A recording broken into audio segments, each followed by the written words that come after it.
Hey everybody, your old pal Dave here. I want to talk to you for a few minutes about voting by mail.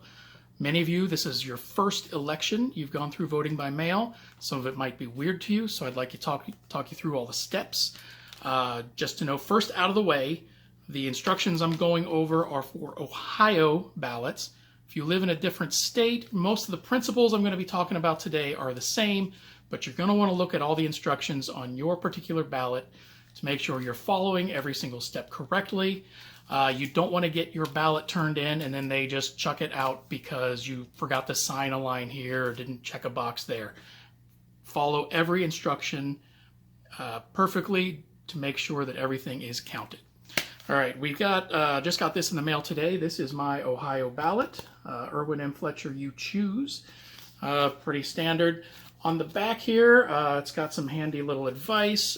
Most important, though, on here is this teeny tiny print that says only you, your spouse, or your relatives can turn in your ballot. Again, different states have different rules, but you want to make sure that your ballot is being handled by the people it's supposed to be handled by and not just some random stranger. All right, so let's crack this thing open.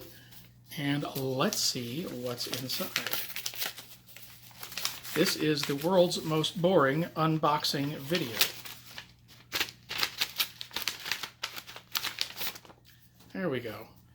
All right, so we've got in here, we have, first of all, we've got this envelope, and that goes inside this envelope. We'll go over those in a minute.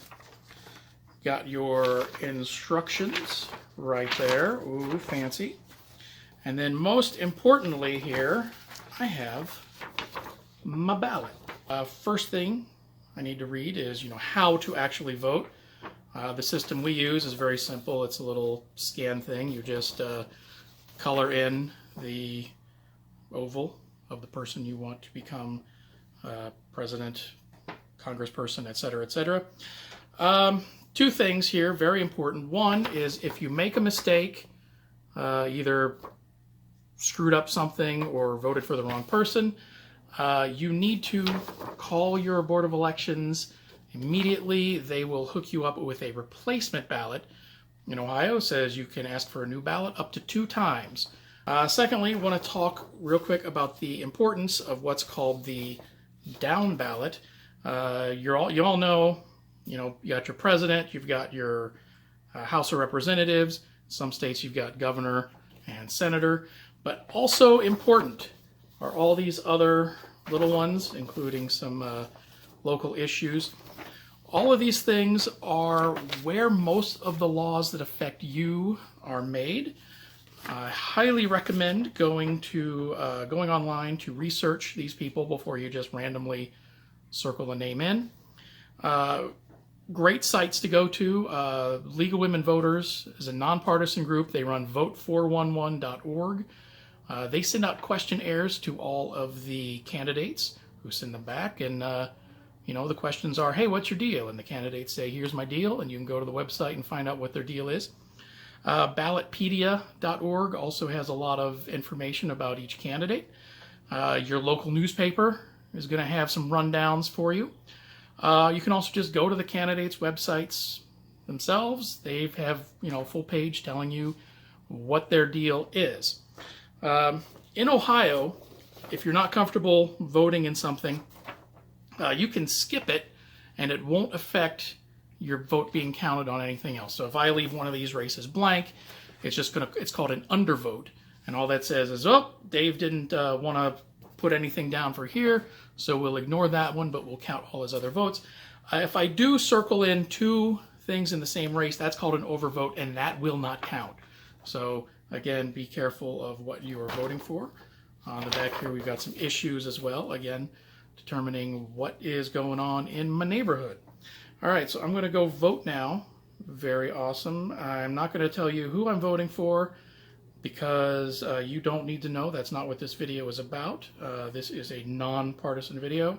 If you know me, you know who I'm voting for, but I'm not going to mention that here. So I've got my pen, and I will be right back. All right, so I've got my ballot done. Forgot to mention this before I colored everything in. This is about write-in candidates. Write-in candidates in Ohio have to register with the Board of Elections. So if you want to write in a name, if it's someone registered, that vote will count. But if it's someone not registered, if it's just Mickey Mouse or Clark Kent, that vote will not count. If you're not sure who is registered as a write-in candidate, go to your county's Board of Elections website. They'll have it listed. I know some candidates will have signs up and they'll specifically say vote write-in on there, so you'll know that that vote will actually count and won't just be tossed because it's for, you know, Batman. All right, so got this thing all folded up nice and neat, and that is going to go into this security envelope, which was included. Very important thing to know about this. In many states, there are strict rules about returning ballots in a security envelope. Pennsylvania right now, they're having some arguments going to court about whether or not those votes are counted. They're saying if votes do not come back in a security envelope, they're going to get tossed, and that can affect up to 100,000 ballots per state, which is huge and bad. So again, make sure you are putting your ballot into the security envelope. The other reason that they need this security envelope is the ballot obviously does not have any identifying information about you. That's because it's a secret ballot. But how do they know that this secret ballot belongs to anybody? Security envelope. It's got my name, got my barcode. Enjoy freeze framing it and learning my address. And what this does is they'll get this back and they'll scan the barcode and say, okay, Dave voted. This wasn't just some rando throwing 15 ballots in the mail and hoping that they'll all be counted. No, that is not a thing. People want to tell you that's a thing, but it's not a thing. All right. Every ballot is tracked, so they'll have this, and then if I go later on and say, ooh, I want to vote, and they'll look at me and they'll look at my name and say, oh, Dave, you already voted. You either need to leave the premises or enjoy a stint in federal prison. So I've got my security envelope. This is how they know you have voted. This is how everything is safe and secure and legal and perfect and not the disaster some people want to tell you it's going to be. I've got some very strict instructions right here. I need to fill out my name and address. Easy. Date of birth. Identification. This gives multiple choices. I can put in my driver's license number, the last four of my social, or if I don't have either of those, I can include a copy of, try to read this, any photo identification, current utility bill, something with my address on it. This is all the same stuff you would need if you voted in person in a state with voting ID laws. You would need your ID, or you would need to bring in some mail with your name and address on it. Also, very important down here, it says, what election is this for? So it says, do not write today's date. You write the date of the election, and then click general election. Primary. This way it can use these envelopes over and over again.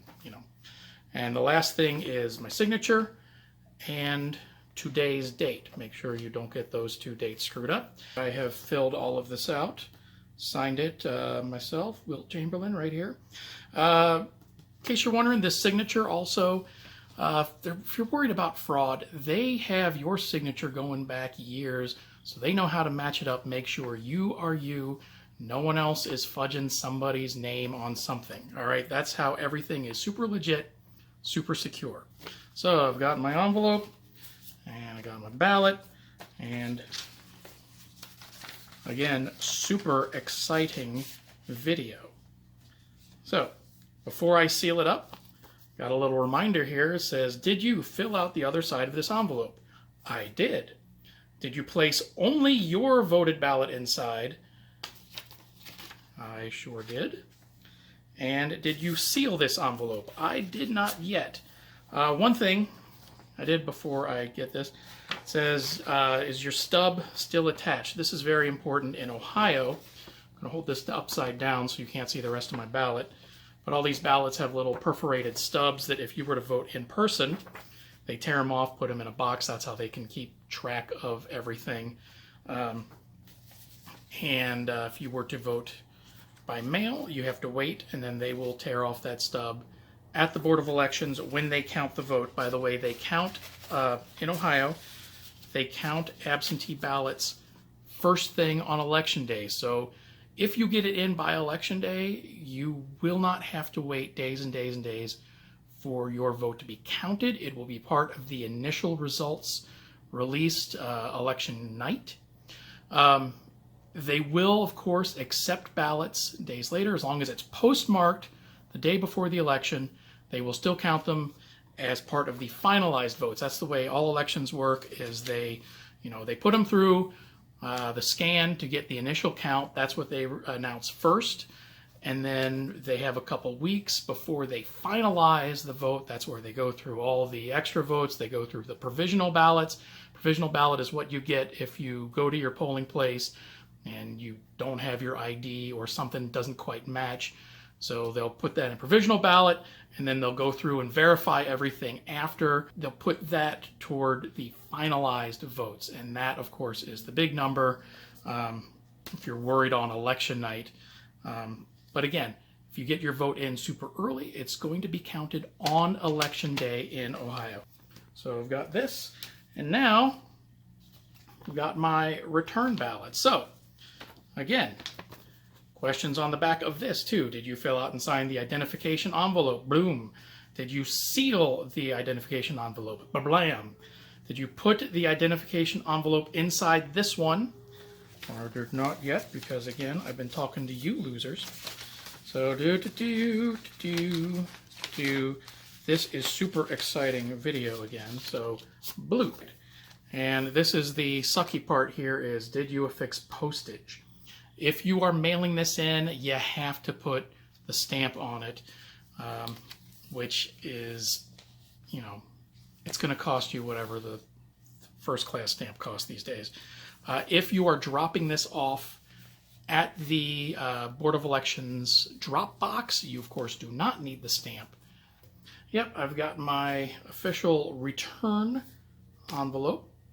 Return your ballot early, this says, as a reminder.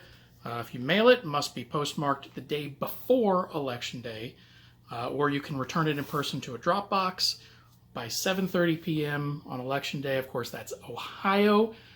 If you live in another state, again, check your Board of Elections. Read all the instructions on everything that comes in. Read that page. Look at the, you're going to get a bunch of stuff in the mail.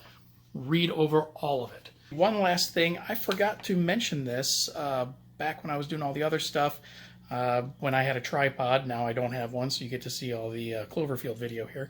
Track your ballot. This is a great way in Ohio and in many other states that you can tell where your ballot is, if it's been received. Great way to assure peace of mind. In Ohio, you go to the Secretary of State website. There's a track your ballot tool. You put in your name and address, and it'll say if your request for an absentee ballot was received, if your absentee ballot was sent, if it was received, if it was counted. All very cool ways for you to know that your ballot is getting where it's supposed to be getting. And it's another way to ensure election security, which some people want to tell you doesn't exist, and it totally exists. All right, so track your ballot, and thanks for watching. Bye-bye.